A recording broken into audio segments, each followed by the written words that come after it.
Sa loob ng silid pagawa ang amoy luma at tila humihinto ang oras, ang tanging naghahari ay ang malamlam na liwanag ng desk lamp at ang masela na paghinga ni Teresia Monteverde. Narito siya, sa gitna ng mga pahinang kasing rupok ng pakpak ng gamo-gamo, tinitiyak na ang bawat hibla ng papel ay muling magkakapit-bisig. Amoy ng banilya at alikabok ng nakaraan ang nakabalot sa kaniyang balat, isang halimuyak na mas pinili niya kaysa sa mamahaling pabango na madalas iregalo sa kanya ni Marco. Sa kaniyang mga kamay, ang isang maliit na sipit ay parang kasangkapan ng isang siruhano. Dahan-dahang inaangat ang isang patong ng mantsa mula sa talaarawan ni Don Emilio. Para kay Teresia, ang pagpapanumbalik sa mga librong ito ay hindi lamang trabaho. Ito ay pagtatahi sa mga sugat ng kasaysayan, isang pag-aalay ng pag-ibig para sa pamilyang itinuring niyang kaniyang hantungan. Isang matalas na sulyap ang ibinigay niya sa huling pahina ng talaarawan na kaniyang binabaklas, doon, sa ilalim ng isang makapal na sapot ng pandikit na sadyang inilagay upang magkubli. Unti-unting lumitaw ang isang sulat kamay na pamilyar sa kaniyang puso. Ang tinta ay kupas na, ngunit ang bawat titik ay tila sumisigaw sa kaniyang paningin. Isinasaad doon, sa paraang hindi mababali ng anumang batas, na ang buong pamana ng mga Monteverde ay nakapangalan sa kanya, kay Teresia. Isang kondisyon ang nakasaad sa ibaba na parang isang babala.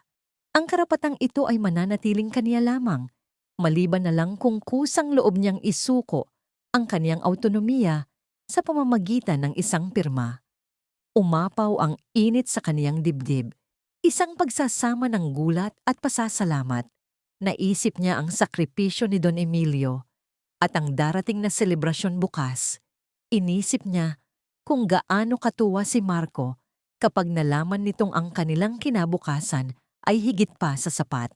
Ngunit sa sandaling itatabi na sana niya ang dokumento, isang pamilyar na boses ang narinig niya mula sa kabilang panig ng manipis na dingding sa madilim na pasilyo ng kanilang tahanan. I'm telling you, Marco, huwag mo nang patagalin. The moment na mapirmahan niya ang papers bukas, everything will be under our control. Hindi na natin kailangang magpanggap na parang mga santo sa harap niya. Ang boses ni Lucy ay parang isang patalim na dahan-dahang humihiwa sa katahimikan ng gabi. Ang kaniyang imuhos na kapatid, ang babaeng dinala niya mula sa madilim na eskinita ng ulila patungo sa liwanag ng kaniyang kalinga, ay may tono ng pananalita na hindi pa kailanman naririnig ni Teresia. Nawala ang lambing, nawala ang pagpapakumbaba. Huwag kang masyadong halata, Lucy. Alam mo namang mabilis makaramdam si Teresia kapag na-pressure. I've been playing the ideal husband for months and I won't let your impatience ruin it. Utang na loob ang gagamitin nating card. Sasabihin natin na para ito sa ikabubuti ng family business at dahil mahal niya tayo, she will sign it without even reading the fine print. Ang boses ni Marco, ang lalaking pinagkatiwalaan ni Teresia ng kaniyang buong pagkatao, ay malamig pa sa bakal ng rehas. Walang bakas ng pagmamahal na ipinangako nito sa kanya sa ilalim ng buwan. Ang bawat salita ay isang deklarasyon ng digmaan na nakuot sa balat ng pagmamalasakit. Kahit naman anong gawin natin, she owes me this much, ate. Ako na nga ang nag-aasikaso ng lahat para sa wedding na ito. Simple signature lang naman ang hinihingi natin kapalit ng lahat ng stress na dinanas natin sa pag-aalaga sa kanya at sa matandang yon. Nabitawan ni Teresia ang sipit na kaniyang hawak. Ang tunog ng bakal na tumama sa sahig ay hindi narinig ng dalawang nag-uusap sa kabilang silid. Ngunit sa pandinig ni Teresia, ito ay tila isang malakas na pagguho ng kaniyang buong mundo. Ang kaniyang mga daliri, na kani-kanina lang ay napakatumpak at matatag, ay nagsimulang manginig sa paraang hindi niya mapigilan. Ang lamig ay nagsimulang gumapang mula sa kaniyang mga talampakan, umaakyat sa kaniyang gulugod, hanggang sa maramdaman niya ang isang matinding pait sa kaniyang lalamunan. Naramdaman niya ang matinding hiya. Hindi hiyang dahil sa kaniyang pagkakamali, kundi hiyang dahil sa kaniyang sariling katangahan. Ang lahat ng kaniyang pagod, ang bawat gabing puyat para mapangalagaan ang alaala ng pamilyang ito, ay tila isang malaking biro para sa dalawang taong kaniyang pinakamamahal. Pinagmasdan niya ang tala-arawan sa kaniyang harap, ang katotohanang kaniyang kinalas mula sa pagkakabaon habang sa labas ng silid na yon. Ang mga taong itinuturing niyang buhay ay abala sa paglilibing sa kaniya ng buhay. Ang kaniyang paningin ay lumabo dahil sa mga luhang hindi pa nagnanais na pumatak, kundi nananatiling nakabara sa kaniyang mga mata, mainit at masakit. Ang kaniyang sikmura ay tila binaligtad ng isang invisible na kamay. Ganito na lang ba ang halaga ko? Isang pirma na magbibigay sa kanila ng karangyaan habang ako ay itatapon sa isang sulok kapag wala ng pakinabang. Isang marahas na katahimikan ang bumalot sa kanya nang marinig ang yabag ng mga paa ni na Marco at Lucy na papalayo. Sa loob ng Siong Pukche na dati ay kaniyang santuwaryo, naramdaman ni Teresia na siya ay isang estranghero. Ang bawat gamit na kaniyang hinahawakan, ang bawat pahinang kaniyang inayos, ay tila naging mga saksi sa kaniyang pagkakatraidor. Dahan-dahan niyang kinuha ang kaniyang telepono mula sa bulsa ng kaniyang apron. Ang kaniyang paghinga ay mabigat. Bawat hininga ay parang isang pagsisikap na mabuhay sa gitna ng pagkakalunod. Binuksan niya ang audio recorder. Ang kaniyang hinlalaki ay nag-aalangan sa itaas ng screen. Ang dulo ng kaniyang dila ay naramdaman ng alat ng isang patak ng luha na sa wakas ay nakatakas. Habang ang liwanag ng buwan ay sumisilip sa bintana, nagbibigay ng mahahabang anino sa mga nakasalansang libro. Alam ni Teresia na ang pahinang kaniyang binubuksan ngayong gabi ay hindi na kailanman maibabalik sa dati. Ang tanong na lamang ay kung hahayaan ba niyang ang sarili niyang dugo ang maging tinta sa huling kabanata ng kaniyang pagkawasak o gagamitin niya ang katotohanang hawak niya upang isulat ang kaniyang sariling paglaya. Nang sumilip ang unang sinag ng araw sa bintana ng kusina, ang bawat sulok ng bahay ay tila nababalot ng isang mapanlinlang na katahimikan. Si Teresia ay nakatayo sa harap ng kalan. Ang kaniyang mga mata ay bahagyang namumugto mula sa gabing walang tulog, ngunit ang kaniyang mga kamay ay patuloy sa mekanikal na paggalaw. Ang amoy ng sinangag na may bawang at ang usok mula sa mainit na barako ay pumupuno sa hangin. Isang eksena ng perpektong tahanan na binuo niya sa loob ng maraming taon, ngunit sa ilalim ng bawat butil ng kanin na kaniyang hinahalo, naroon ang bigat ng lihim na kaniyang natuklasan, isang pait na mas matindi pa sa nasunog na kape. Naramdaman niya ang isang pares ng mga braso na pumalupot sa kaniyang baywang. Ang init ng katawan ni Marco ay dumikit sa kaniyang likuran. Isang yakap na dati ay nagbibigay sa kaniya ng pakiramdam ng seguridad. Ngunit ngayon ay tila isang tanikalang dahan-dahang sumasakal sa kaniyang hininga. Inilapit ni Marco ang kaniyang mukha sa leeg ni Teresia. Ang kaniyang hininga na amoy mint at mamahaling mouthwash ay nagpadala ng isang matinding kilabot sa gulugod ng babae. "Good morning, love. Ang bango naman ng niluluto mo. Kasing bango ng future na pinaplano ko para sa ating dalawa. You know, thinking about our wedding day makes me realize how lucky I am. Pero syempre, as a wife, kailangan mong matututunang mag-prioritize. Once we're married, I want you to focus more on being the heart of this home. Let me handle the heavy stuff, okay? Even the legalities of the library. Para hindi ka na ma-stress." Pinilit ni Teresia na hindi manginig. Ang bawat salita ni Marco ay parang isang patong ng asukal na itinatago ang lason sa loob. Humilig siya ng bahagya, sapat lamang upang hindi mahalata ang kaniyang pag-iwas. Sa gitna ng kaniyang pagtitimpi, ang tunog ng pag-apak ng mga tsinela sa sahig ay nagpahiwatig ng pagdating ni Lucy. Ang kaniyang kapatid ay pumasok sa kusina na may bakas ng puyat sa mukha. Suot ang silk robe na regalo ni Teresia noong nakaraang kaarawan nito. Umupo si Lucy sa hapagkainan. Ang kaniyang mga mata ay tila laging handang lumuha. Isang sining ng pagpapakita ng kahinaan na matagal nang naging sandata niya. Ate, I'm so sorry if I'm being a burden lately. Nag-aalala lang talaga ako sa security ko. You have everything na ate. Ang library, si Marco, the Monteverde name, ako. I'm just an adopted sister. If something happens to you, baka mapunta lang ako sa kalsada. If you really love me as your family, maybe you could share some of the library stocks. Utang na loob ko sa inyo ang buhay ko. Pero sana naman, bigyan mo ako ng peace of mind. Tinitigan ni Teresia si Lucy. Nakita niya ang bawat maliit na paggalaw ng mga labi nito. Ang paraan ng pagkurap ng mga mata na tila nagmamakaawa. Ngunit sa likod niyon ay ang tinig na narinig niya kagabi. Ang tinig na nagpaplano ng kaniyang pagkawasak.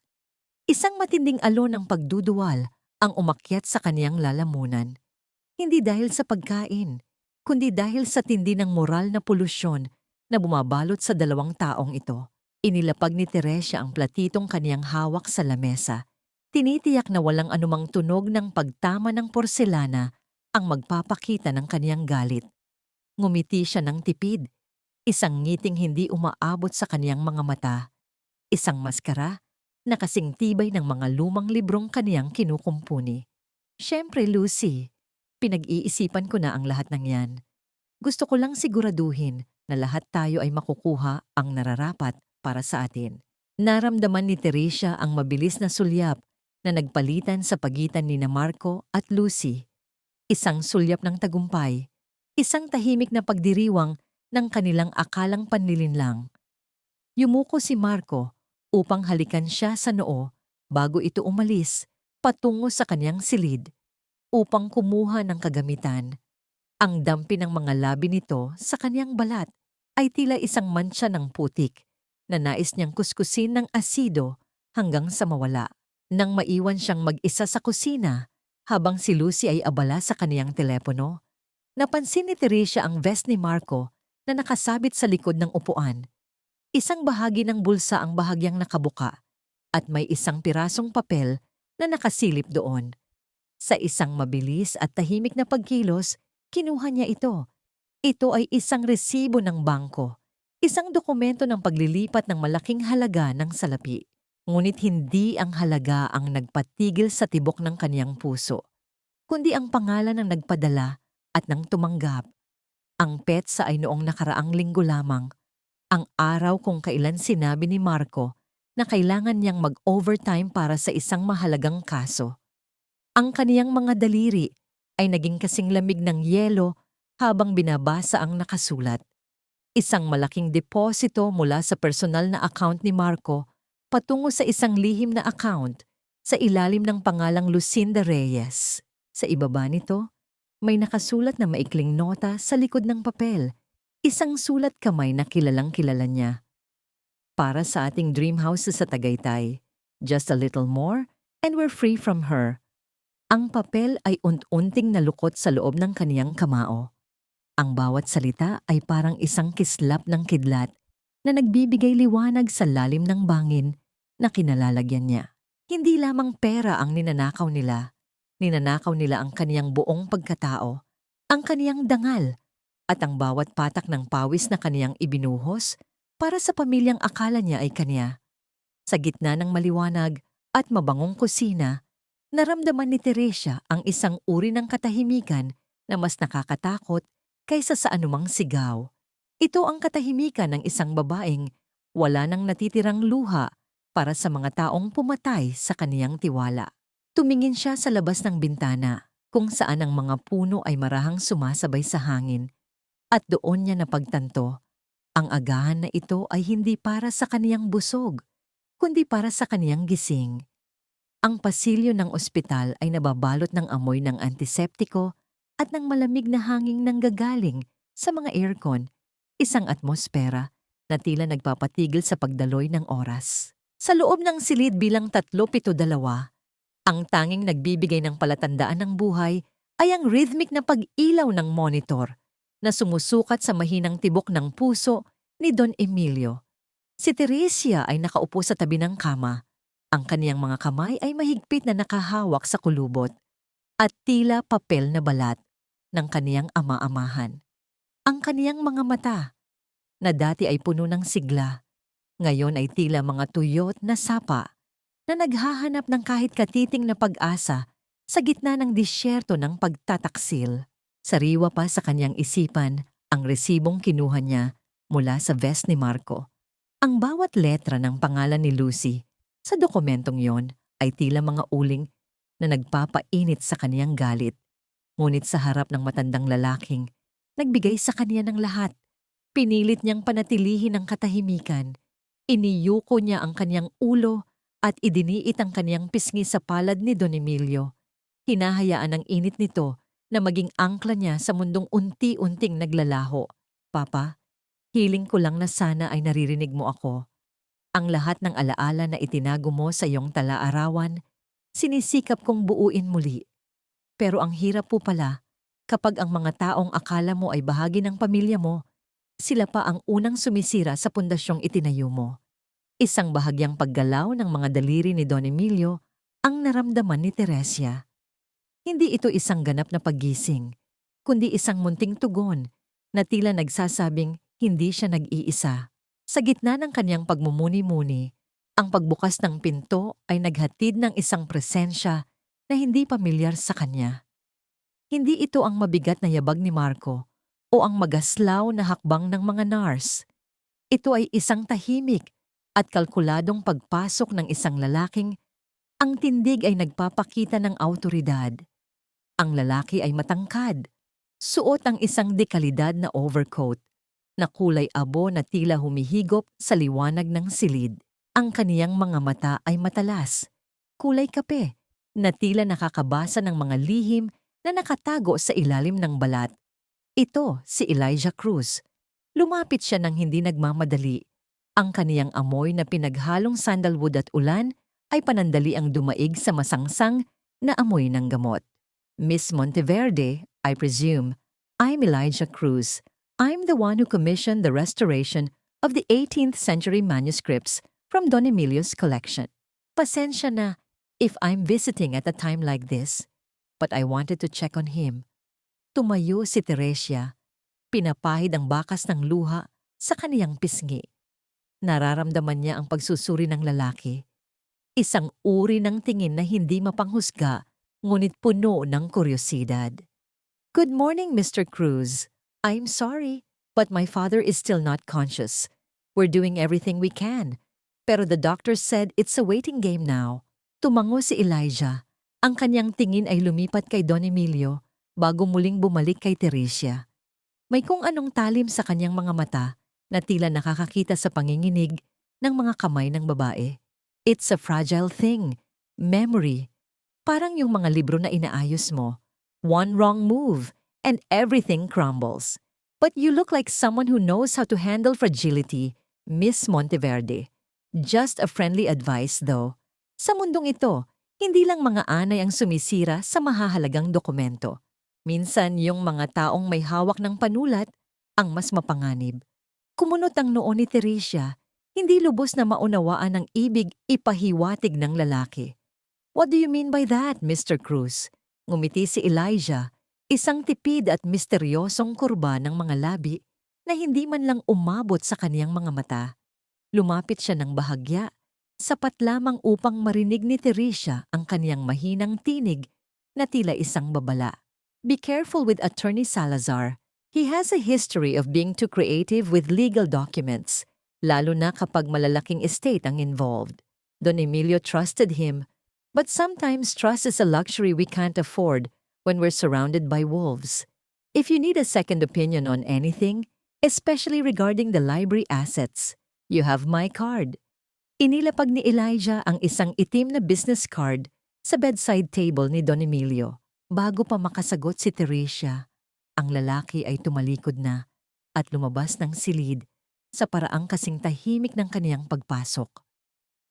Naiwan si Teresia na nakatingin sa card. Ang kaniyang puso ay nagsisimulang tumibok ng mabilis. Hindi dahil sa takot, kundi dahil sa pagkumpirma ng kaniyang mga hinala. Dala ang card at ang bigat ng babala ni Elijah, nagpasya si Teresia na lumabas muna ng ospital upang huminga ng sariwang hangin. Ngunit pagdating niya sa parking lot, ang kaniyang mga hakbang ay biglang tumigil. Sa malayo, sa ilalim ng isang malabay na puno ng akasya, nakita niya ang pamilyar na itim na sedan ni Marco. Ang bintana ng sasakyan ay nakababa ng bahagya. Nakita niya si Marco na seryosong nakikipag-usap sa isang lalaking may hawak na makapal na folder. Kilala ni Teresia ang lalaking yon, si Attorney Salazar, ang kongtiyongbyen ng kanilang pamilya. Nakita niya ang pag-abot ni Marco ng isang makapal na sobring puti at ang paraan ng pagtanggap ni Salazar dito na may kasamang tila makahulugang pagtango. Ang bawat hibla ng pagtitiwala na natitira sa katawan ni Teresia ay tuluyan ng napigtas. Ang kaniyang paningin ay nagdilim at ang hangin sa kaniyang paligid ay tila naging kasing init ng apoy. Doon, sa gitna ng sementadong parking lot, naramdaman niya ang isang uri ng kalinawan na mas masakit kaysa sa anumang kasinungalingan. Sila ay hindi lamang naghihintay sa kamatayan ni Don Emilio. Sila ay naghahanda na para sa kaniyang libing, isang libing ng kaniyang karapatan at pagkatao.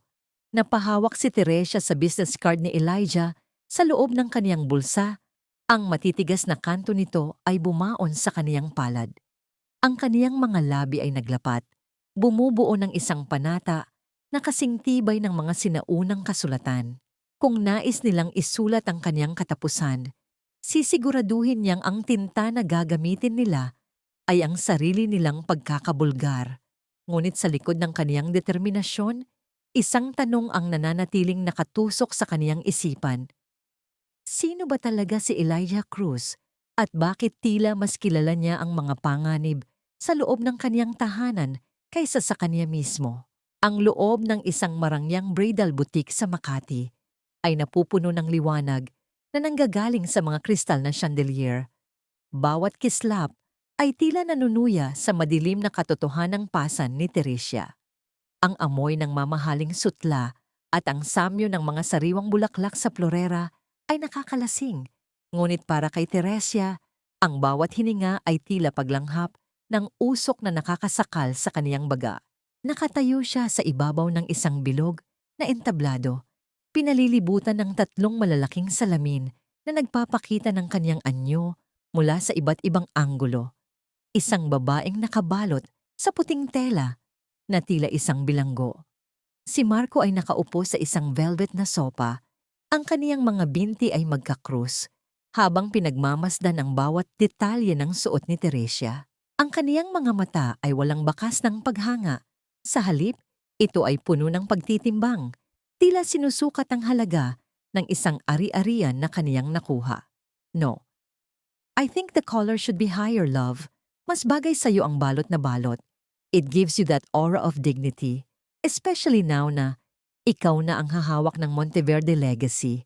We don't want people looking at you the wrong way. Conservative is power, Teresia. Trust me, alam ko ang mas makakabuti para sa image mo as my wife. Ang mga salita ni Marco ay parang mga maliliit na karayom na tumutusok sa balat ni Teresia. Ang bawat mungkahi nito ay hindi para sa kaniyang kagandahan, kundi para sa kaniyang pagkakakulong. Ang corset ng gown ay masyadong mahigpit. Halos hindi niya maigalaw ang kaniyang dibdib upang huminga ng malalim, husto para ipaalala sa kanya na ang bawat galaw niya ay kontrolado na ng lalaking ito. Sa isang sulok, si Lucy ay humihigop ng tsaa. Ang kaniyang mga labi ay may bakas ng isang mapanuring ngiti. Tumayo siya at lumapit kay Teresia. Hinahawakan ang dulo ng belo na tila sinusuri ang kalidad nito. Actually, ate, Marco is right. Mas bagay sa'yo yung conservative look. You know, given your age and your profession sa library, hindi na bagay ang masyadong revealing. You look so respectable, ate. Parang isang museum piece na dahan-dahang itinatago sa loob ng glass case. It's perfect for you. Tiningnan ni Teresia ang kaniyang sarili sa salamin. Ang kaniyang mukha ay maputla sa ilalim ng matingkad na liwanag. Ang kaniyang mga mata ay tila dalawang itim na butas na walang buhay. Doon niya nakita ang isang malaking pagkakaiba. Si Lucy, na nakasuot ng isang fitted na damit na kulay rosas, ay mukhang masigla at malaya, habang siya ay tila isang imaheng gawa sa porselana na naghihintay na lamang mabasag. Ang hiya na kaniyang nararamdaman ay unt-unting napapalitan ng isang mainit na uling ng galit na naglalagablab sa kaniyang sikmura. "Excuse me, kailangan ko lang magbanyo." Medyo nahihilo ako sa sikip ng gown na ito. Hindi na niya hinintay ang sagot ng dalawa. Maingat niyang itinaas ang mabigat na laylayan ng kaniyang gown at naglakad patungo sa dulo ng pasilyo ng butik. Nang masiguro niyang wala nang nakakakita sa kanya, mabilis niyang kinuha ang kaniyang telepono mula sa kaniyang maliit na bag. Ang kaniyang mga daliri ay nanginginig habang pinipindot ang numero sa business card ni Elijah. "Hello? Mr. Cruz, this is Teresia Monteverde. I saw something. You were right about Attorney Salazar. Can we meet? I need to know the truth about the mortgage papers. Please." Ang kaniyang tinig ay mahina, isang bulong na puno ng takot at determinasyon. Ang sagot mula sa kabilang linya ay maikli at matatag, isang pangakong magbibigay sa kaniya ng sandata laban sa mga lobo sa kaniyang paligid. Ibinaba niya ang telepono at mabilis na nagpahid ng luha. Huminga siya ng malalim, pilit na ibinabalik ang maskara ng isang masunuring biktima. Habang naglalakad pabalik sa main showroom, ang kaniyang mga paa ay hindi lumilikha ng anumang ingay sa makapal na alpombra. Pagdating niya sa isang kurbada ng pasilyo, kung saan ang isang makapal na telang pelos ay nagsisilbing tabing, bigla siyang napatigil. Ang kaniyang buong katawan ay nanigas. Ang kaniyang hininga ay tila naglaho sa kaniyang mga labi. Sa likod ng tabing, sa isang puwang na akala nila ay walang makakakita, nakatayo sina Marco at Lucy. Hindi sila nag-uusap, ngunit ang kanilang mga kilos ay sapat na upang durugin ang natitirang piraso ng puso ni Teresia. Ang mga kamay ni Marco ay mahigpit na nakahawak sa mga kamay ni Lucy. Ang kanilang mga daliri ay magkakakawit sa paraang tanging mga magkasintahan lamang ang gumagawa.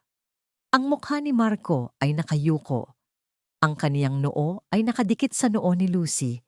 Isang pagpapalitan ng init at pangako na kailanman ay hindi niya ibinigay kay Teresia nang walang kasamang motibo. Walang anumang tunog na lumabas sa bibig ni Teresia, ngunit ang kaniyang paningin ay tila nagliyab sa tindi ng sakit at pagtataksil. Ang bawat pangako ng kasal, ang bawat halik sa noo, ang bawat salita tungkol sa kanilang kinabukasan, lahat ng yon ay tila mga abo na isinasaboy sa kaniyang mukha. Sa gitna ng karangyaan ng butik, sa gitna ng kaniyang suot na puting gown na sumisimbolo sa kadalisayan, naramdaman ni Teresia ang pinakamaruming uri ng kahihiyan. Doon, habang pinagmamasdan ng dalawang taong kaniyang pinahalagahan na naglalaro sa likod ng kaniyang likuran, isang tanong ang paulit-ulit na humahampas sa kaniyang isipan. Gaano na ba katagal nilang pinagtatawanan ng kaniyang katangahan habang siya ay abala sa pagtatahi ng kanilang mga pangarap? Ang loob ng pribadong silid-aklatan ni Elijah Cruz ay isang santuwaryo ng katotohanan na binalot ng amoy ng sapong at ang malalim na halimuyak ng matatandang papel. Dito, ang bawat istante ay puno ng mga kasaysayang hindi marunong magsinungaling, malayo sa mabulaklak at mapanlinlang na hangin ng tahanan ni Teresia. Ang katahimikan sa loob ng silid ay siksik, tila isang kumot na nagbibigay ng proteksyon ngunit nagpapabigat din sa dibdib.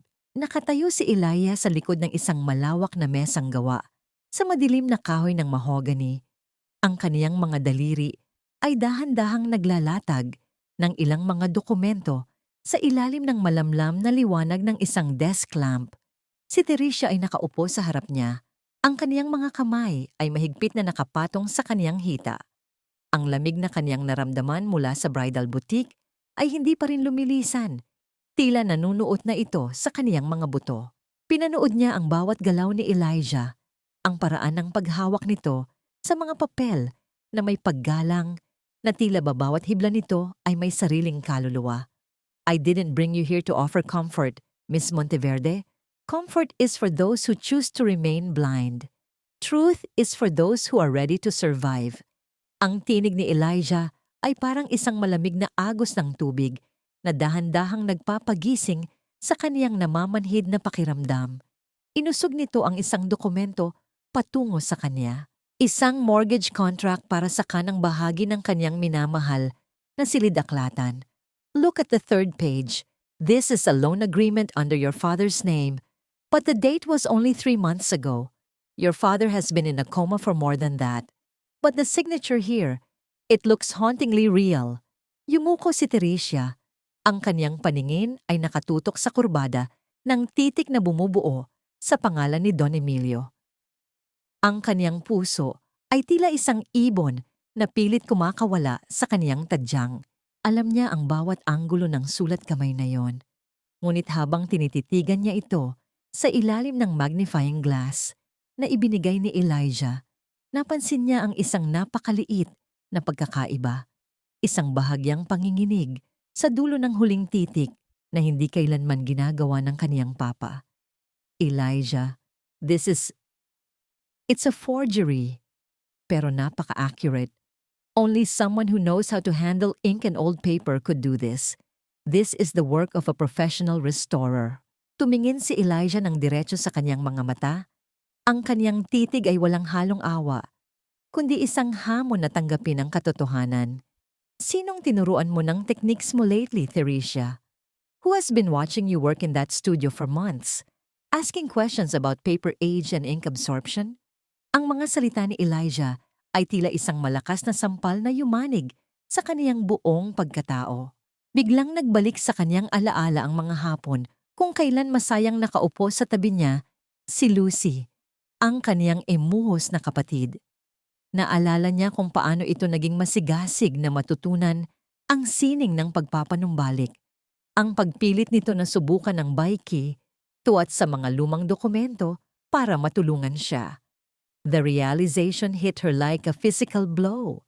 Ang kaniyang kabaitan, ang kaniyang kagustuhang bigyan ng kasanayan ng taong itinuring niyang pamilya, ay ginamit na sandata upang saksakin siya sa likod. Ang hiya na kaniyang nararamdaman ay hindi lamang dahil sa pagtataksil ni Marco, kundi dahil sa sarili niyang pagiging bulag sa ahas na kaniyang inalagaan sa loob ng kaniyang sariling bahay. Ganito na lang ba ako kadaling gamitin? Pinagkatiwalaan ko siya. I treated her like my own blood, Elijah. Tinuruan ko siyang mag-restore ng mga alaala. Yun pala, para lang i-fake ang pirma ng taong nagligtas sa aming dalawa. I feel so stupid. Ang sakit, it's like I handed them the knife and showed them exactly where to stab me. Napayuko si Teresia. Ang kaniyang mga balikat ay nagsimulang gumanit sa bigat ng kaniyang paghikbi. Ngunit walang tunog na lumabas sa kaniyang mga labi. Isang tahimik na pagtangis na mas masakit pakinggan kaysa sa anumang malakas na iyak. Ang kaniyang dignidad ay tila dahan-dahang nawawasak tulad ng mga pahinang hindi na maibabalik sa dati. Tumayo si Elijah at lumapit sa isang maliit na cabinet. Kumuha siya ng isang ceramic na tasa at nagbuhos ng mainit na tsaa na may amoy ng jasmine. Inilapag niya ito sa harap ni Teresia. Ang usok na nagmumula sa tsaa ay marahang humahaplos sa mukha ng babae. Isang munting init sa gitna ng kinalulubugan niyang lamig. Being kind is not a weakness, Teresia. Being betrayed by those you love is a tragedy. But how you react to it will define who you are. Stop crying over the fragments. Look at the patterns. They think you are fragile because you are a restorer. They think you only know how to fix things. Show them that a person who knows how to put things together also knows exactly where the seams are. They know how to take things apart. Naramdaman ni Teresia ang init ng tsaa habang hinahawakan niya ang tasa. Ang panginginig ng kaniyang mga kamay ay dahan-dahang humuhupa, pinalitan ng isang bagong uri ng lakas, isang malamig at matalas na determinasyon. Tiningnan niya muli ang mga dokumento, ngunit sa pagkakataong ito, hindi na bilang isang biktima, kundi bilang isang dalubhasang susuri sa bawat kamalian ng kaniyang mga kalaban. Salamat, Elijah. Hindi lang pala mga libro ang dapat kong i-restore. I need to restore my own life. At sisimulan ko yon sa pagsisiguradong walang kahit isang piraso ng kasinungalingan nila ang mananatiling nakatago. Ngunit sa likod ng kaniyang bagong lakas, isang pangamba ang bumabagabag sa kanya. Kung nagawa nilang itago ang ganito kalaking krimen sa loob ng 3 buwan, ano pa ang iba pang mga lihim na nakabaon sa ilalim ng pundasyon ng kaniyang tahanan na hindi pa niya natutuklasan? Ang hapagkainan ay nababalot ng isang mapanlinlang na ganda. Pinalamutian ng mga kandilang ang apoy, ay tila sumasayaw sa saliw ng isang hindi nakikitang panganib. Ang bango ng rosemary at ang usok mula sa nilulutong baka ay pumupuno sa silid. Ngunit para kay Teresia, ang halimuyak na ito ay tila isang pabango na pilit itinatago ang amoy ng pagkabulok. Nakaupo siya sa tapat ni Marco. Ang lalaking ang bawat ngiti ay tila isang dahan-dahang paghatak sa kanya patungo sa isang bitag na gawa sa sutla at kasinungalingan.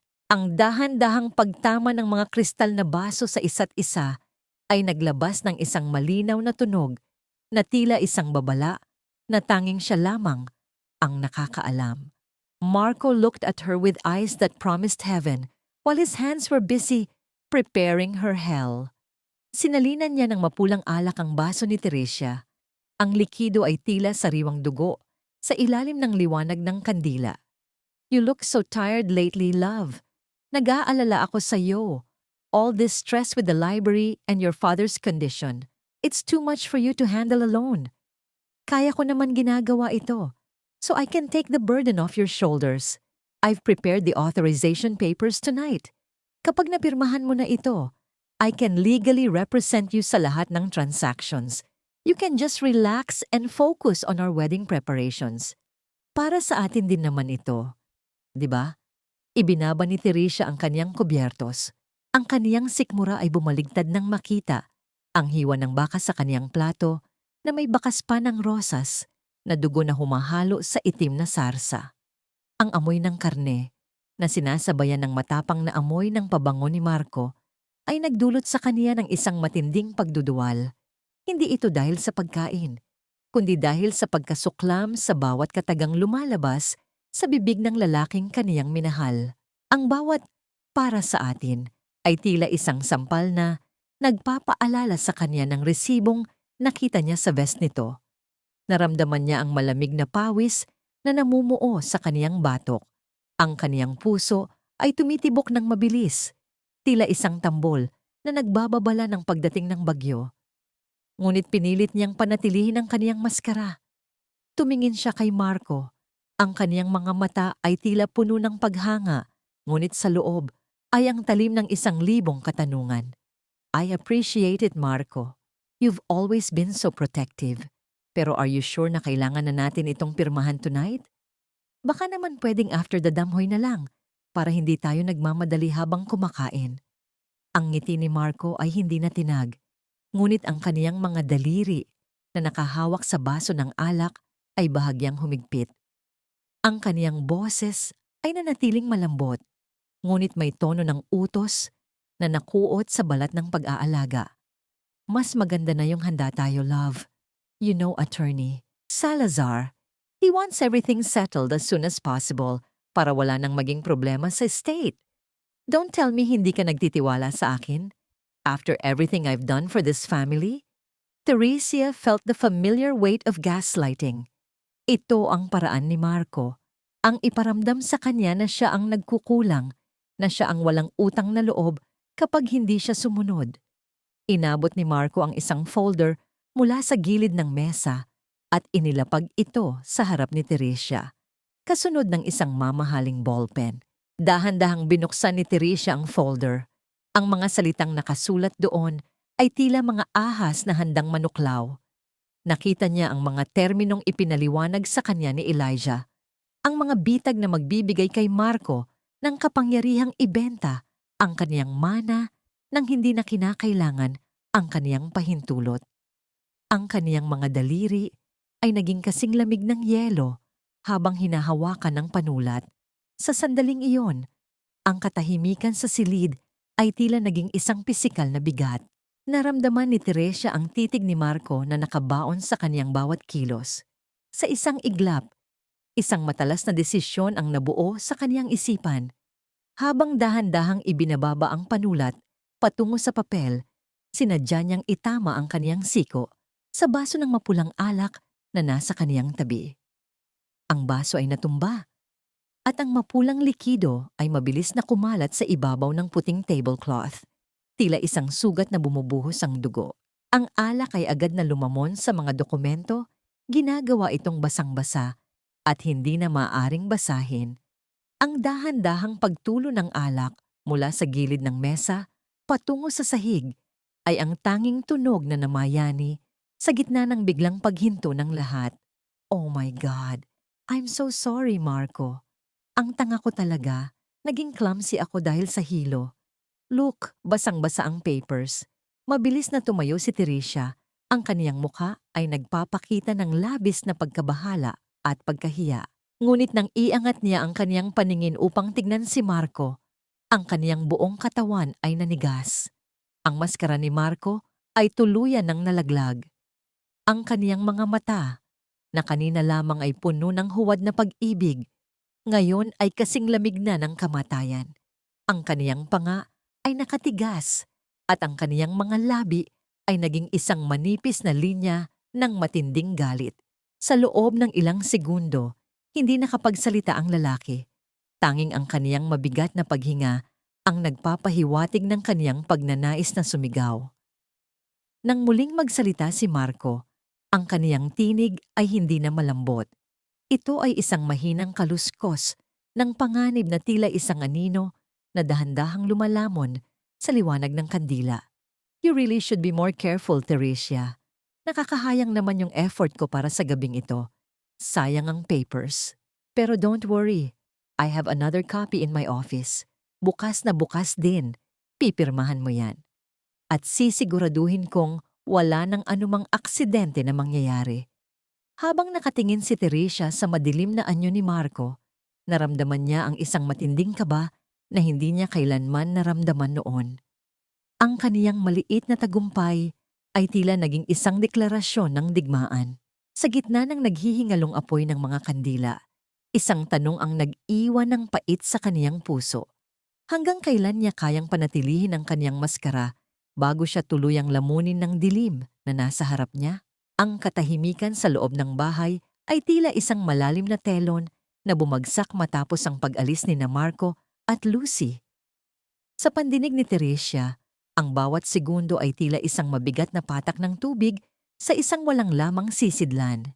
Hindi niya sinayang ang pagkakataon. Sa kaniyang mga kamay ay bitbit niya ang isang maliit na bag na naglalaman ng mga kemikal at kagamitang karaniwan niyang ginagamit sa pagpapanumbalik ng mga sinaunang aklat. Ngayong gabi, ang sining ng kaniyang propesyon ay magsisilbing susi sa kaniyang kaligtasan. Dahan-dahan niyang binuksan ang pinto ng silid tanggapan ni Marco. Ang amoy ng mamahaling tabako at leather ay agad na sumalubong sa kanya. Isang halimuyak na dati ay nagbibigay sa kanya ng respeto, ngunit ngayon ay tila amoy ng isang piitan. Hindi siya gumamit ng pangunahing ilaw. Sa halip, isang maliit na UV flashlight ang kaniyang pinagana. Ang asul na liwanag nito ay tila isang mahiwagang mata na naghahanap ng mga bakas na hindi nakikita ng karaniwang paningin. Hinanap niya ang painting ng isang lumang tanawin na nakasabit sa likod ng mesa ni Marco. Isang obra na alam niyang paborito ni Don Emilio. Gamit ang kaniyang mga daliri na sinanay sa loob ng mahigit isang dekada, dahan-dahan niyang sinalat ang likurang bahagi ng frame. Dito, ang kaniyang pagiging mabusisi ay naging kaniyang pinakamahalagang sandata. Ang alikabok na nanahan sa itaas ng frame ay tila mga abo ng nakaraan na kaniyang hinahawi ng walang nililikhang ingay. Ang kaniyang mga daliri ay huminto sa isang bahagi ng kahoy na tila may bahagyang awang. Sa pamamagitan ng isang manipis na spatula, maingat niyang itinaas ang takip ng isang lihim na compartment. Ang bawat paggalaw niya ay tumpak walang pag-aalinlangan, at higit sa lahat, walang tunog. Doon, sa gitna ng kadiliman, ay nakita niya ang isang nakatiklop na dokumento na may selyo ni Don Emilio. Nang ilapat niya ang asul na liwanag ng UV flashlight, lumitaw ang mga invisible na marka na tanging ang kaniyang papa lamang ang nakakaalam. Ito ang orihinal na diwa ng Huling Testamento, ang katotohanang pilit nilang ibinabaon sa ilalim ng mga pekeng dokumento. Ang kaniyang puso ay tila isang tambol na nagbabanta sa loob ng kaniyang dibdib. Ngunit ang kaniyang mga kamay ay nanatiling matatag, gaya ng kaniyang determinasyon. Mabilis niyang kinuha ang kaniyang telepono at kinuhaan ng litrato ang bawat pahina. Tinitiyak na ang bawat titik ay malinaw at hindi matatalo ng anumang pagtanggi sa korte. Matapos iyon, ibinalik niya ang lahat sa dati nitong ayos. Pinupunasan ang frame ng painting upang walang maiwang bakas ng kaniyang mga daliri. Ngunit hindi pa siya tapos. Lumabas siya ng silid at nagtungo sa kwarto ni Lucy. Ang amoy ng matamis na pabango na ginagamit ng kaniyang emuhos na kapatid ay tila isang lason na nagpapabigat sa kaniyang paghinga. Sa bedside table ni Lucy, nakalagay ang isang lagas na flower arrangement ng mga tuyong bulaklak. Isang regalong ibinigay niya rito noong nakaraang buwan bilang simbolo ng kanilang pagsasama. Kinuha niya ang isang napakaliit na recorder, isang device na ibinigay sa kaniya ni Elijah. Maingat niya itong isiningit sa gitna ng mga tuyong talulot ng rosas at lavender. Ang kaniyang mga daliri ay dahan-dahang inayos ang mga bulaklak upang maitago ang itim na metal. Tila ba siya ay gumagawa ng isang maselang sining ng pagtataksil laban sa mga nagtaksil sa kanya. You wanted a part of my life, Lucy. Well, now I'm giving you exactly what you asked for. I hope you're ready for the world to hear your true voice. Isang mapait na ngiti ang sumilay sa mga labi ni Teresia habang pinagmamasdan ang kaniyang gawa. Ang pagiging mapagbigay niya noon ay natapos na. Ngayon, ang kaniyang bawat kilos ay nakalaan para sa kaniyang pagbawi. Ngunit sa gitna ng kaniyang pag-aayos, ang isang pamilyar na pakiramdam ng kaba ay muling lumitaw. Ang katahimikan ng bahay ay biglang nabasag ng isang malayong pagbabago sa kapaligiran. Ang tunog ng isang makina ng sasakyan na huminto sa harap ng gate ay nagpadala ng isang matinding kilabot sa kaniyang gulugod. Hindi ito dapat mangyari. Sinabi ni Marco na gagabi sila ng uwi dahil sa isang mahalagang dinner kasama ang mga kliyente.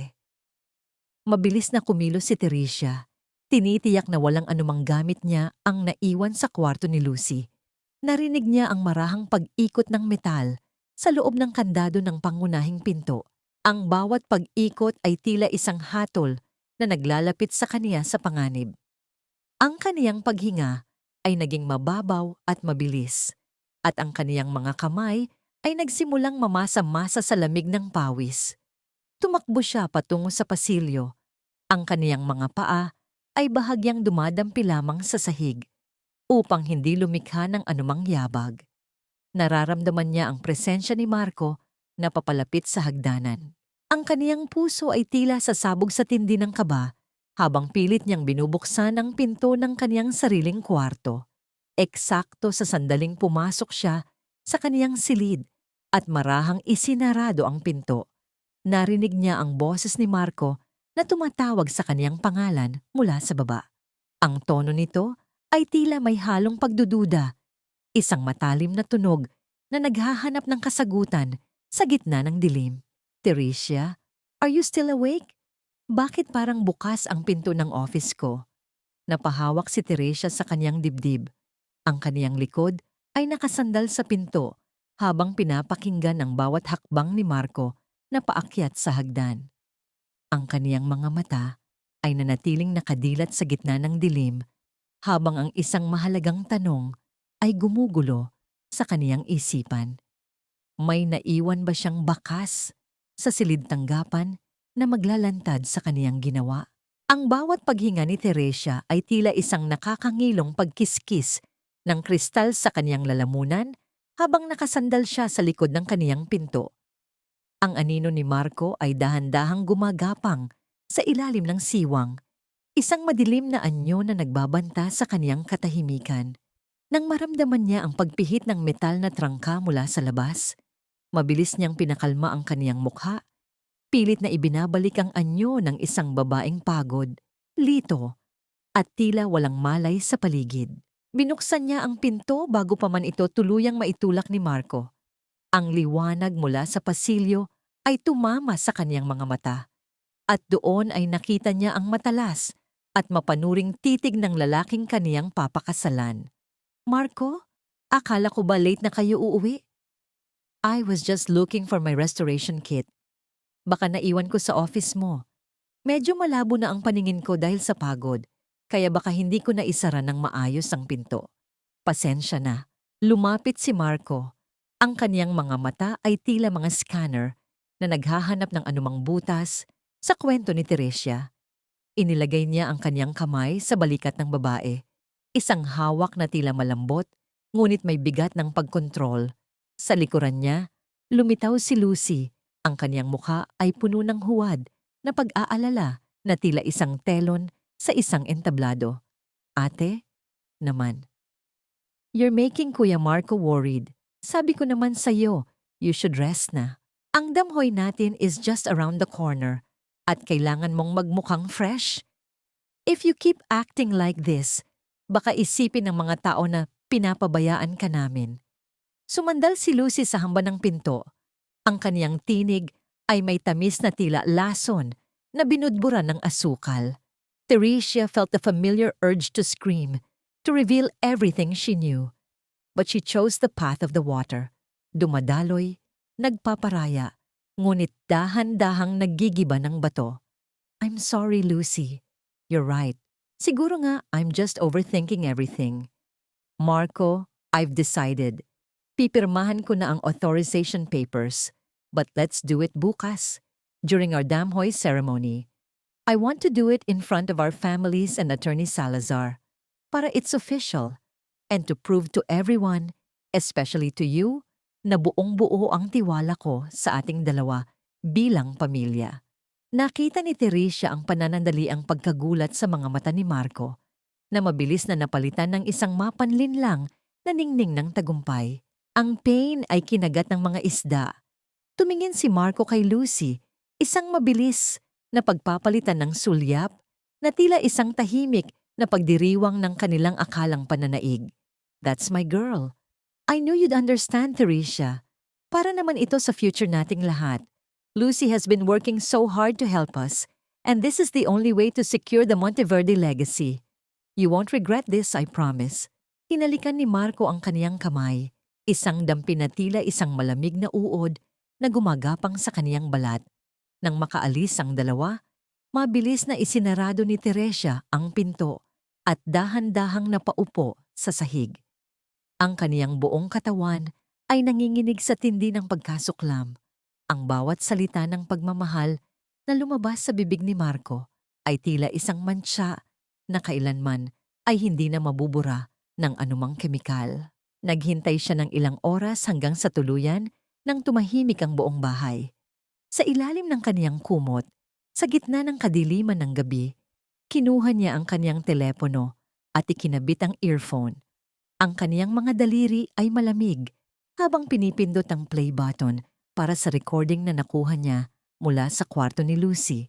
Ang tunog ng paghinga at ang dahan-dahang pagkiskis ng tela sa recorder ang unang narinig. Kasunod ng boses ni Lucy na tila isang matalas na kuko na kumakalmot sa kaniyang pandinig. I can't believe we have to wait one more day, Marco. Nakakasawa na ang pagpapanggap na mahal ko ang babaeng yan. Pagkatapos niyang pumirma bukas, we can finally move her to that facility sa Cavite. Ang sabi ni Attorney Salazar, the papers for her psychological evaluation are ready. Isang pirma na lang din mula sa kanya at legal na siyang idedeklarang unfit to handle the estate. Lolo Emilio won't even know what hit him. Narinig ni Teresia ang mahinang tawa ni Marco, isang tunog na kasing talim ng isang balisong. Patience, Lucy.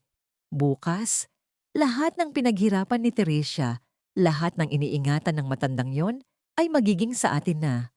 She's just a tool, a restorer of things that don't matter. At pagkatapos nito, itatapon na natin siya kasama ng mga lumang papel na yan. Ipinikit ni Teresia ang kaniyang mga mata. Ang mga luha ay dahan-dahang dumadaloy sa kaniyang mga pisngi, mainit at puno ng pait. Hindi ito luhang galing sa kahinaan, kundi luhang galing sa isang pusong tuluyan ng naging bato. Ang bawat katagang narinig niya ay tila isang pako na ibinabaon sa kabaong ng kaniyang nakaraan. Inalis niya ang earphone at tumitig sa kisame. Ang dilim ay tila hindi na nakakatakot. Ito ay naging kaniyang katuwang. Ang bawat sakripisyo niya, ang bawat taon ng pag-aalaga kay Lucy, at ang bawat pangarap na binuo niya kasama si Marco ay tila mga abo na lamang sa kaniyang paanan. Bukas, sa harap ng lahat, ang telon ay tataas para sa isang palabas na hindi nila inaasahan.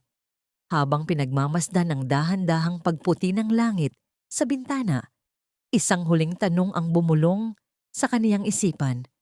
Kapag ang lahat ng kasinungalingan ay nagliyab, sino ang mananatiling nakatayo sa gitna ng mga abo? Ang silid pagawaan na dati ay nagsisilbing kanlungan ng mga sugatang alaala, ay nababalot ngayon ng isang uri ng katahimikan na tila nagbababala ng isang napalapit na pag-aaklas. Ang amoy ng tinta at ang halimuyak ng sapong ay nanunuot sa bawat sulok. Ngunit para kay Teresia, ang bawat hininga ay puno ng bigat ng isang panata.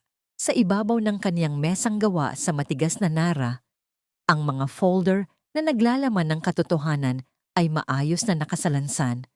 Bawat isa ay binalot sa papel na hindi tinatablan ng tubig. Tila ba ang mga ito ay mga banal na kasulatan na magliligtas sa kaniyang dangal. Dahan-dahan niyang hinaplos ang pabalat ng orihinal na diwa ng huling testamento ni Don Emilio. Ang kaniyang mga daliri, na sanay sa pagtatahi ng mga pahinang kasing rupok ng pakpak ng paru-paro, ay hindi na nanginginig. Ang panginginig ay pinalitan na ng isang matigas at malamig na kapasiyahan. Alam niyang sa sandaling sumikat ang araw, ang bawat hibla ng kasinungalingang itinahi ni Marco at Lucy ay kailangang lagutin. Isang dahan-dahang paggalaw ng hangin ang nagpahiwatig ng pagdating ni Elijah Cruz. Hindi siya lumikha ng anumang ingay, ngunit ang kaniyang presensya ay sapat na upang maghatid ng isang uri ng init sa gitna ng kinalulubugang lamig ni Teresia. Lumapit ang lalaki, ang kaniyang anino ay dahan-dahang humahalo sa anino ng babae sa ilalim ng malamlam na ilaw. The documents are ready, Elijah. Ang lahat ng kailangan para patunayan ang falsification at ang illegal fund transfers nandito na. I even have the recordings. Tumingin si Elijah sa mga folder at pagkatapos ay sa mga mata ni Teresia. May bakas ng paghanga at paggalang sa kaniyang titig. Isang tingin na hindi kailanman ibinigay ni Marco dahil si Marco ay nakatingin lamang sa kanya bilang isang kasangkapan. You've done the hard part, Teresia. Ang pagharap sa katotohanan ang pinakamahirap na restoration na ginawa mo. Don't worry about tomorrow. My team will be there, invisible but ready. Just do what you have to do. I won't play the hero because you're doing a great job saving yourself. Pero I'll be your witness. Isang tipid na ngiti ang sumilay sa mga labi ni Teresia. Sa unang pagkakataon sa loob ng maraming taon, naramdaman niyang nakikita siya. Hindi bilang isang biktima, hindi bilang isang tagapagmana, kundi bilang isang babaeng may sariling kapangyarihan. Salamat, Elijah. Because you didn't treat me like I'm broken. You treated me like I'm a masterpiece that just needed a bit of cleaning. Nang makaalis si Elijah, tumayo si Teresia sa harap ng malaking salamin sa dulo ng kaniyang silid.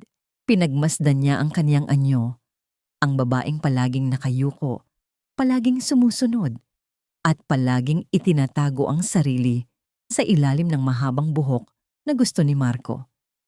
Kinuha niya ang kaniyang pinakamatalim na gunting na ginagamit sa paggupit ng dekalidad na papel.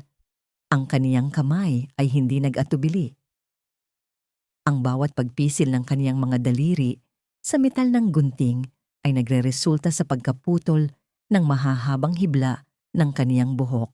Ang bawat linsad na hibla na dahan-dahang nahuhulog sa sahig ay sumisimbolo sa paglaya mula sa mga kadenang iginapos ni Marco sa kaniyang pagkatao.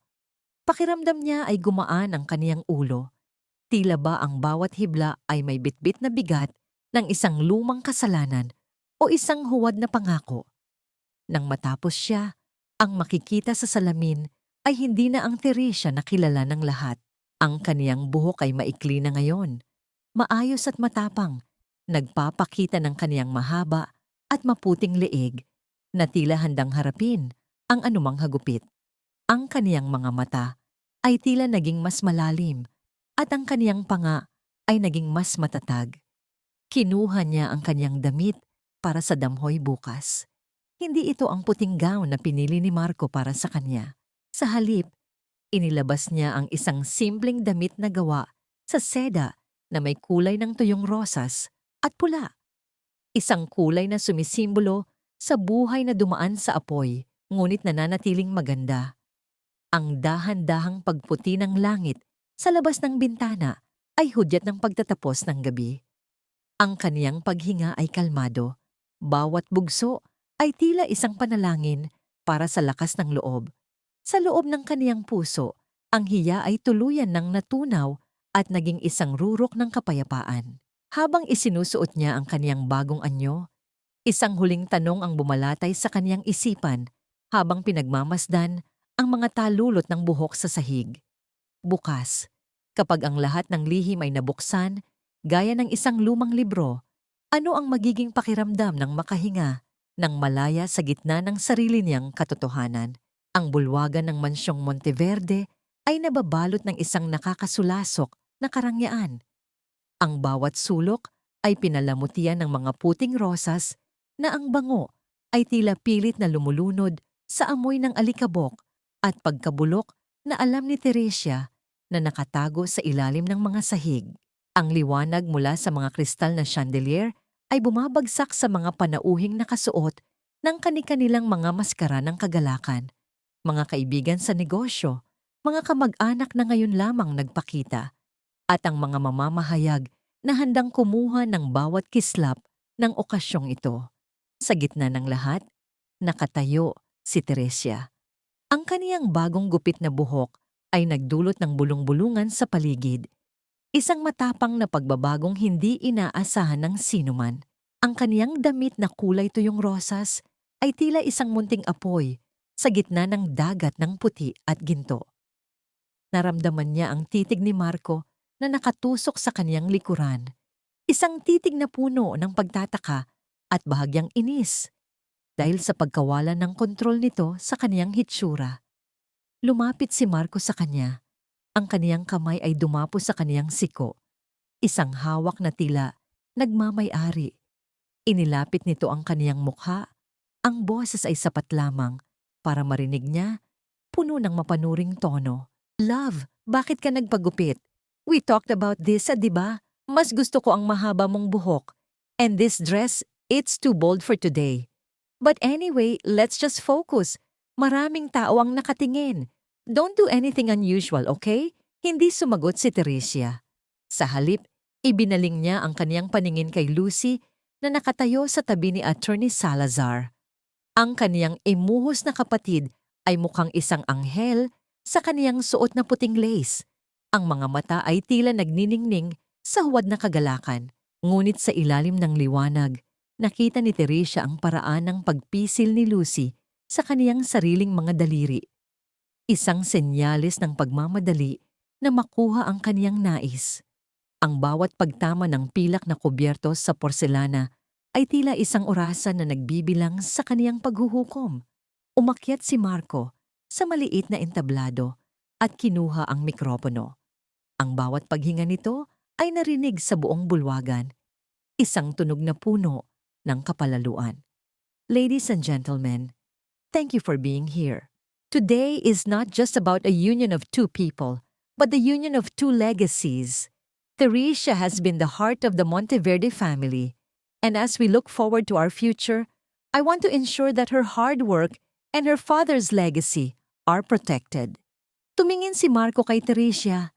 Ang kaniyang mga mata ay tila naglalabas ng mga pangako ng pagmamahal na alam ni Teresia na kasing babaw ng hamog. Love, as a symbol of our trust and my commitment to protect you, and Don Emilio's library, we have prepared the final authorization papers. Attorney Salazar is here to witness this beautiful moment.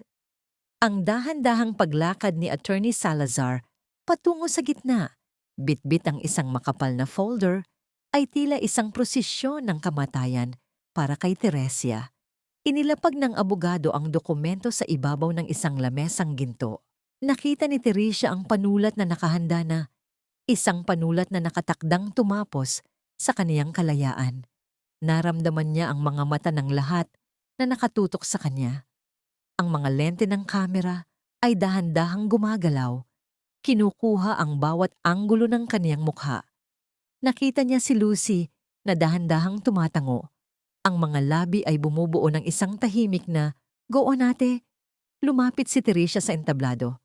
Ang bawat hakbang niya sa pulang alpombra ay tila paglalakad sa ibabaw ng mga pira-pirasong kristal. Nang makarating siya sa harap ni Marco, nakita niya ang ningning ng tagumpay sa mga mata nito. Iniabot ni Marco ang panulat sa kanya. Ang kaniyang mga daliri ay bahagyang dumampi sa balat ni Teresia. Isang lamig na tila yelo ang gumapang sa kaniyang braso. Ngunit sa halip na kunin ang panulat, dahan-dahang iniabot ni Teresia ang kaniyang kamay sa mikroponong hawak ni Marco. Ang sandaling iyon ay tila tumigil ang lahat ng paghinga sa loob ng bulwagan. Ang katahimikan ay naging kasing bigat ng isang bundok. Tumingin si Teresia ng diretso sa mga mata ni Marco, isang titig na walang bakas ng takot, kundi puno ng isang matalas na katotohanan na tila isang espada na handang humiwa sa bawat kasinungalingan. Sa unang pagkakataon, nakita ni Teresia ang isang munting kislap ng pag-aalinlangan sa mga mata ng lalaki. Inilapit ni Teresia ang mikropono sa kanyang mga labi. Ang kaniyang boses, nang muling marinig sa buong silid, ay hindi na ang mahina at sunod-sunurang tinig na kanilang kinasanayan. Ito ay isang tinig na kasing tibay ng mga sinaunang aklat na kaniyang inayos, isang tinig na may kapangyarihang magbuo o magwasak. Marco, you're right. This is indeed a beautiful moment for a legacy to be protected. Pero bago ko pirmahan ang kahit na anong papel, I think our guests deserve to see the whole story. Hindi lang ang mga pahinang gusto mong basahin nila. Ang dahan-dahang pag-atras ni Marco at ang biglang pagputla ng mukha ni Lucy ay ang tanging nakita ni Teresia bago niya ibaling ang kaniyang paningin sa malaking screen na nasa likod ng entablado. Ang kaniyang puso ay tumitibok ng may dignidad. Isang matatag na ritmo na nagsasabing ang oras ng pagpapanumbalik ay tapos na at ang oras ng paglalantad ay nagsimula na. Isang tanong ang nananatiling nakabitin sa hangin, tila isang hiningang hindi mailabas ng mga panauhin. Ano ang nakatago sa likod ng mga pahinang hindi pa nabubuksan ni Teresia sa harap ng lahat? Ang malaking screen sa likuran ni Teresia ay biglang nagliwanag. Ang puting sinag nito ay tila isang matalas na espadang humihiwa sa siksik na katahimikan ng bulwagan. Ang bawat panauhin ay napatigil, ang kanilang mga baso ng alak ay nanatiling nakabitin sa hangin habang ang unang larawan ay lumilitaw. Isang malinaw na paghahambing sa pagitan ng orihinal na testamento ni Don Emilio at ang pekeng dokumentong inihanda ni Attorney Salazar. Ang bawat pagkakaiba sa tinta at ang panginginig ng huwad na pirma ay pinalaki ng sapat upang makita ng lahat ang sining ng pagtataksil na ginawa sa loob ng kaniyang sariling tahanan. Ang mukha ni Marco ay nawala ng kulay. Tila ba ang lahat ng dugo sa kaniyang katawan ay biglang dinaluyan ng yelo. Ang kaniyang panga ay nanginig at ang kaniyang mga kamay na kanina ay puno ng awtoridad ngayon ay tila nawalan ng lakas na hawakan ng panulat. Teresia, What is the meaning of this? Isang malaking pagkakamali ito. Everyone, please don't listen to her. This is just some technical glitch or a bitter joke. Love, stop this madness right now. Ang tinig ni Marco ay naging garalgal. May halong desperasyon na pilit itinatago sa ilalim ng galit. Ngunit hindi natinag si Teresia. Nanatili siyang nakatayo. Ang kaniyang maikling buhok ay nagbibigay sa kaniya ng anyo ng isang mandirigmang hindi na marunong umurong. Ibinaba niya ang kaniyang paningin sa mikropono at muling nagsalita. Ang kaniyang boses ay kasing lamig ng semento sa ilalim ng ulan. Ang madness ay hindi ang paglalantad ng katotohanan, Marco. Ang madness ay ang maniwala kayo na habang buhay ninyong magagamit ang aking kabaitan bilang inyong hagdanan. Attorney Salazar, ang mga bank records na ipinapakita ko ngayon ay ang patunay ng inyong pakikipagsabwatan. Ang bawat sentavo na kinuha ninyo mula sa account ni Papa patungo sa lihim na account ni Lucy, it's all here. Isang matalas na singhap ang nagmula sa mga panauhin, tila isang hangin na biglang hinigop mula sa silid. Si Lucy ay dahan-dahang napaupo sa kaniyang silya. Ang kaniyang mukha na kanina ay kasing puti ng kaniyang suot, ay ngayon ay tila naging abo. Ang kaniyang mga daliri ay nanginginig habang pilit niyang tinatakpan ang kaniyang mukha mula sa mga lente ng kamera na ngayon ay nakatutok na sa kanya. Biglang umalingaw-ngaw sa buong bulwagan ang isang tinig na kasing talim ng isang kuko na kumakalmot sa konsensya. Ito ang recording mula sa kwarto ni Lucy. Ang kaniyang boses na puno ng puot at panunuya tungkol sa balak na itapon si Teresia sa isang pasilidad ay tila isang multong naglalakad sa gitna ng mga tao. Ang bawat salita ay parang isang sampal na nagpapatunay sa katusuhan ng dalawang taong pinakamamahal ni Teresia. Stop it! Patayin ninyo iyan! You're lying, Teresia. Utang na loob mo sa amin ang lahat. Kung hindi dahil sa amin, nabubulok ka lang sa gitna ng mga lumang libro mo. Si Marco ay sumugod patungo sa entablado. Ang kaniyang mukha ay namumula sa matinding galit. Ang kaniyang mga mata ay nanlilisik tila isang hayop na nasok sa sulok. Ngunit bago pa man siya makalapit kay Teresia, dalawang lalaking nakasuot ng barong ang humarang sa kaniya. Ang mga tauhan ni Elijah. Ang dahan-dahang pag-atras ni Marco nang makita ang matitigas na braso ng mga ito ay sapat na upang ipakita sa lahat ang kaniyang duwag na pagkatao. Sa dulo ng bulwagan, ang malalaking pinto ay dahan-dahang bumukas. Ang pagpasok ng 4 na opisyal ng pulisya na ang mga tsapa ay nagniningning sa ilalim ng mga chandelier ay naghatid ng huling hatol sa gabing iyon. Ang bawat hakbang ng kanilang matitigas na sapatos sa makintab na sahig ay tila isang martilyo na nagpapatibay sa kabaong ng ambisyon ni Marco at Lucy. Attorney Benicio Salazar, Marco Alvarez, and Lucinda Reyes, you are under arrest for falsification of public documents, fraud, and conspiracy. Ang tunog ng metal na naglalapat sa mga pulso ni Marco at Salazar ay hindi narinig, ngunit ang kislap nito ay sapat na upang mabulag ang kanilang mga pangarap. Si Lucy ay nagsimulang humagulgol. Ang kaniyang mga luhang dati ay sandata ngayon ay tila mga mantsa na lamang sa kaniyang puting damit. Ang kaniyang pagmamakaawa ay tila isang walang kabuluhang hangin na lumilipad sa gitna ng mga panauhing yung kasayom ay nakatingin sa kanila nang may matinding pagkasuklam. Tumingin si Teresia sa 2 taong kaniyang itinuring na buhay. Naramdaman niya ang isang matinding habag, hindi para sa kanila, kundi para sa kaniyang sarili na nagtiis ng napakatagal. Ang kaniyang puso ay hindi na kumakabog sa takot. Ito ay tumitibok na sa ritmo ng kaniyang pagbawi. Ang bawat hibla ng kaniyang pagkatao na kaniyang itinahi ng buong ingat ay sa wakas ay naging buo na muli. Sa gitna ng kaguluhan, nakita niya si Elijah Cruz sa malayo. Ang lalaki ay tumango lamang sa kanya. Isang simpleng pagkilala sa kaniyang tagumpay. Walang mabulaklak na salita, walang dramatikong yakap, kundi isang tahimik na paggalang sa isang masterpieces na nakatayo na sa sarili nitong mga paa. Habang hinihila palabas sina Marco at Lucy sa harap ng mga kumukutitap na flash ng kamera, naramdaman ni Teresia ang isang malalim na pakiramdam ng kapayapaan. Ang bawat alaala ng kanilang panloloko ay tila mga alikabok na tinatangay ng hangin mula sa kaniyang balat. Ang hiya ay tuluyan ng pinalitan ng isang marangal na katahimikan. Ngunit habang tinititigan niya ang bakanting upuan ni Don Emilio, isang mainit na luha ang dahan-dahang gumapang sa kaniyang pisngi. Hindi ito luha ng pait, kundi luha ng pagpapasalamat. Ang kabanata ng kaniyang pagiging biktima ay tapos na. Ngunit habang ang mga opisyal ay lumalabas, isang tanong ang nananatiling nakatusok sa kaniyang puso. Sapat na ba ang katarungan upang gamutin ang mga sugat na iniwan ng mga taong itinuring mong tahanan? Ang bukang liwayway ay naghatid ng isang uri ng liwanag na hindi nakakasakit sa mata. Isang malambot na kulay ng ginto na dahan-dahang humahaplos sa mga sulok ng mansyong Monteverde.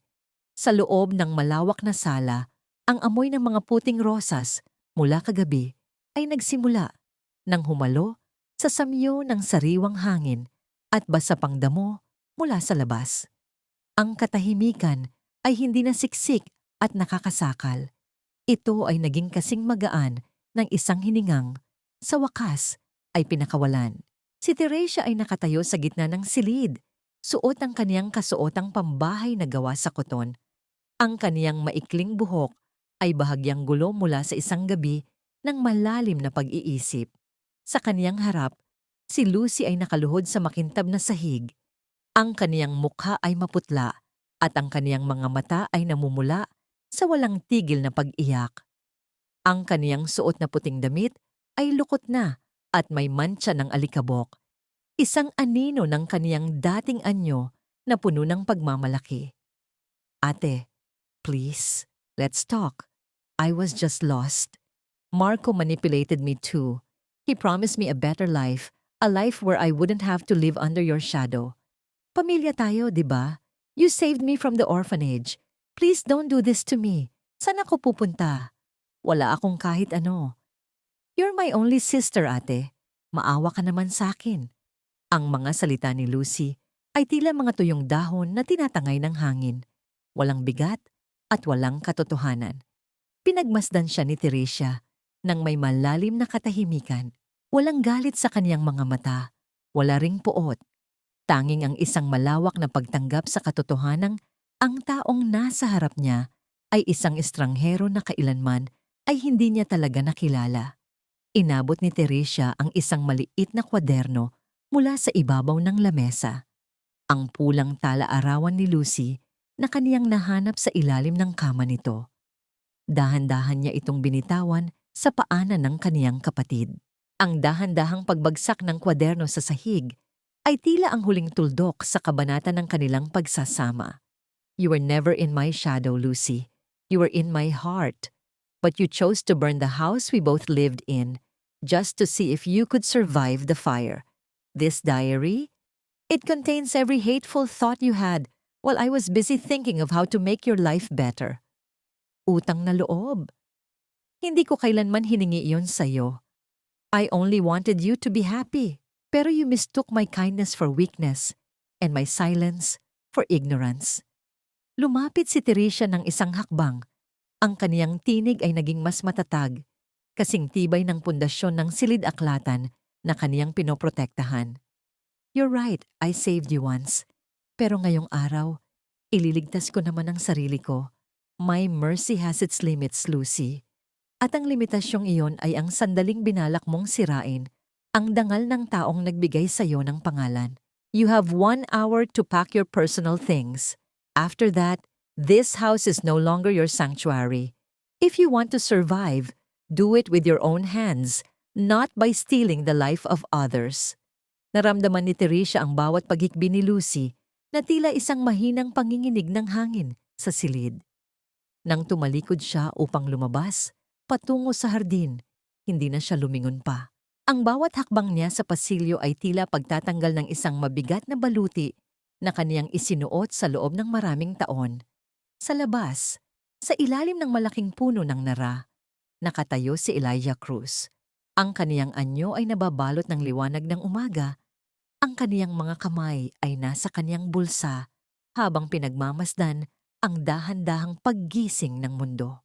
Nang makita niya si Teresia, isang maliit at tapat na ngiti ang sumilay sa kaniyang mga labi. Isang ngiting hindi humihingi ng anuman, kundi nag-aalok ng pakikiramay. The lawyers are finalizing the documents, Teresia. Lahat ng assets ni Don Emilio ay nasa pangalan mo na officially. Marco and Salazar won't be able to touch anything. They're facing a long time behind bars. Justice is slow, pero it finally arrived. How are you feeling? Huminga ng malalim si Teresia, hinahayaan ng sariwang hangin na punuin ang kaniyang baga. Sa unang pagkakataon, ang hangin ay hindi na amoy lumang papel o lason. Ito ay amoy ng kalayaan. I feel light, Elijah. Parang isang libro na sa wakas ay natanggalan ng lahat ng mantsa at punit. I realized that some things can be restored to their original state, and that's okay, because we can always write a new chapter. Thank you for being my witness. I'm just glad I was here to see the masterpiece stand on its own, Teresia. Sa gitna ng kanilang tahimik na pag-uusap, ang kaniyang telepono sa loob ng bulsa ay naglabas ng isang dahan-dahang pag-vibrate, tila isang mabilis na tibok ng puso. Mabilis itong kinuha ni Teresia. Ang kaniyang mga mata ay lumaki nang makita ang pangalan ng ospital sa screen. Ang kaniyang mga daliri ay nanginginig nang sagutin niya ang tawag. Hello? Yes, this is Teresia. Ano po iyon? Ano po? Ang boses ng nurse sa kabilang linya ay puno ng kagalakan. Isang balitang tila isang himala na bumagsak mula sa langit.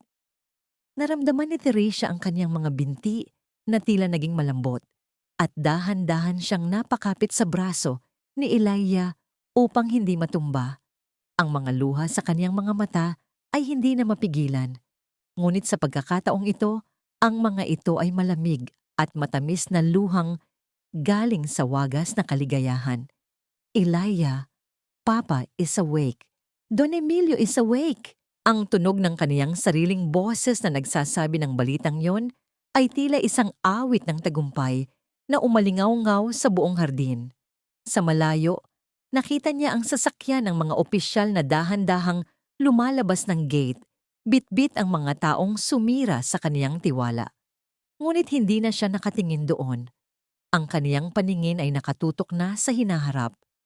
Isang hinaharap kung saan ang bawat pahina ay malinis, bawat titik ay tapat, at bawat hininga ay pag-aari niya. Sa gitna ng sumisikat na araw, naramdaman ni Teresia ang isang mainit na katiyakan. Ang sugat ay naroon pa, ngunit ang paghihilom ay nagsimula na. At habang tinititigan niya ang abot tanaw, isang huling kaisipan ang bumalot sa kaniyang puso. Ang pinakamagandang bahagi ng isang kwento ay hindi ang wakas, kundi ang pagkakataong muling magsimula sa sariling mga salita. 6 na buwan ang lumipas. Ang mga pilat ng nakaraan ay hindi na mga sugat na kumikirot, kundi mga tuyong guhit na lamang na nagsisilbing mapa ng kaniyang paglalakbay. Ang amoy ng eucalyptus at ang malinis na halimuyak ng bagong giling na kape ay pumapalibot sa sentro ng panunumbalik ng alaala, ang bagong tahanan ni Teresia Monteverde sa gitna ng matahimik na bahagi ng Quezon City. Dito, ang bawat gamit ay maayos na nakasalansan at ang sikat ng araw ay malayang nakakapasok sa malalaking bintana. Tila ba ang bawat alikabok ay sumasayaw sa himig ng kalayaan. Si Teresia ay nakaupo sa kaniyang mesa. Ang kaniyang buhok ay bahagyang humaba na at maayos na nakaipit. Hawak niya ang isang lumang litrato ng isang pamilyang hindi naman talaga naging pamilya. Sa kaniyang tabi, ang isang pahayagan ay nakabukas sa pahina ng balita. Nakita niya ang isang maliit na artikulo tungkol sa huling hatol ng korte. Si Marco Alvarez ay nakatakdang mabulok sa loob ng rehas dahil sa tindi ng mga ebidensyang inilatag ni Teresia at ng kampo ni Elijah. Ang kaniyang dangal bilang abogado ay tuluyan ng nilamon ng dilim. Sa kabilang bahagi ng balita, nabasa niya ang tungkol sa isang babaeng nagngangalang Lucy Reyes na nahuling nagnanakaw sa isang maliit na grocery sa probinsya. Ang kaniyang anyo ay hindi na makilala dahil sa tindi ng hirap at pagkakaitakwil ng lipunan. Naramdaman ni Teresia ang isang dahan-dahang pagbugso ng awa, ngunit hindi na ito ang awang magpapabalik sa kaniya sa bitag. Ito ay awang para sa isang kaluluwang piniling mamatay sa gitna ng sarili nitong kasakiman. Ate Teresia, tapos na po itong file para kay Mrs. Santos.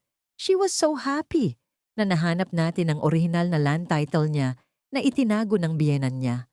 Ang boses ng kaniyang batang assistant ay nagpabalik sa kanya sa kasalukuyan. Ngumiti si Teresia, isang tunay at payapang ngiti na nagmumula sa kaniyang kaloob-looban. Ang kaniyang sentro ay hindi lamang para sa mga libro. Ito ay naging hantungan ng mga kababaihang tinalikuran ng pagkakataon. Mga babaeng ninaisan ding bawiin ang kanilang sariling kasaysayan mula sa mga kamay ng mga mapang-api. Narinig niya ang marahang pagbukas ng pinto sa unahan. Isang pamilyar na amoy ng sandalwood at ulan ang nagpahiwatig ng pagdating ng isang taong naging anino niya sa gitna ng bagyo. Pumasok si Elijah Cruz, bit-bit ang isang maliit na basket ng mga prutas at isang lumang aklat na tila may mahalagang mensahe. Hi Teresia, I was just passing by. I brought something for Don Emilio.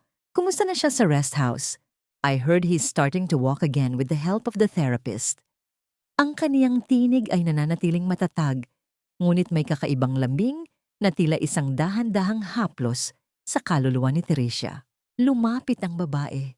Ang kaniyang mga daliri ay dahan-dahang dumampi sa pabalat ng aklat na dala ni Elijah. Naramdaman niya ang init ng balat ng lalaki.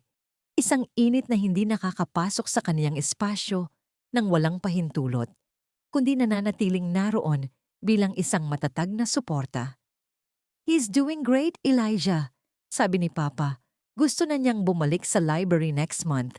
He's a fighter, just like someone I know. Thank you for visiting again. Hindi mo naman kailangang mag-effort ng ganito every week. Elijah looked at her, and for the first time, Teresia didn't look away. Sa kaniyang mga mata, nakita niya ang sarili. Isang babaeng buo, isang babaeng hindi na kailangang ayusin ng sinuman dahil siya mismo ang nagtahi sa sarili niyang mga punit. I'm not doing it because I have to, Teresia. I'm doing it because I want to be part of the stories you're writing now. No pressure, just witnessing your growth. Isang malambot na katahimikan ang namayani sa pagitan nilang dalawa. Isang uri ng katahimikan na hindi nangangailangan ng mga mabulaklak na salita upang mapunan ng puwang. Naramdaman ni Teresia ang isang dahan-dahang pag-init sa kaniyang pisngi. Isang pakiramdam na matagal na niyang nakalimutan, ngunit ngayon ay tinatanggap niya ng buong puso. Habang pinagmamasdan niya ang dahan-dahang paglubog ng araw na nagbibigay ng mahahabang anino sa loob ng kaniyang opisina, naramdaman ni Teresia ang isang matinding pasasalamat. Ang bawat luhang pumatak, ang bawat gabing puno ng hapis, at ang bawat pagkakataon ng pagtataksil ay tila naging mga abong nagpataba sa lupang kinalalagyan niya ngayon. Naunawaan niya na ang pagpapanumbalik ay hindi laging tungkol sa pagbabalik sa kung ano ang dati. Minsan, ang pinakamagandang uri ng restoration ay ang paglikha ng isang bagong anyo mula sa mga pira-pirasong natira. Ang kaniyang buhay ay hindi na isang lumang aklat na may mga pahinang nawawala. Ito ay isang bagong manuskrito na may malinis na tinta, naghihintay na isulat ang mga salitang puno ng katapatan, lakas, at pag-ibig na hindi na kailanman magbubulag-bulagan. Humiling si Teresia sa kaniyang sarili, habang ang hangin ay marahang humahalik sa kaniyang balat. Nawa ay laging may puwang para sa katotohanan, dahil ito lamang ang tanging tahi na hindi kailanman malalagot.